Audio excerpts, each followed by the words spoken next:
يعني الشافعي دخل عليه تلميذه الربيع، وكان الشافعي مريضا، فقال له تلميذه: زادك الله ايش قال؟ قوى الله ضعفك يا إمام، قوى الله ضعفك يا إمام.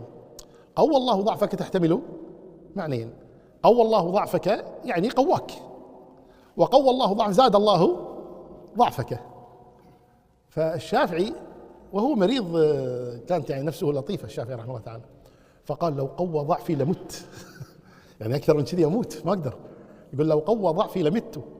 فقال: يا إمام والله ما قصدت هذا، يعني قصدت قوى الله ضعفك الثانية اللي هي أزال الله الضعف وأبدله قوة.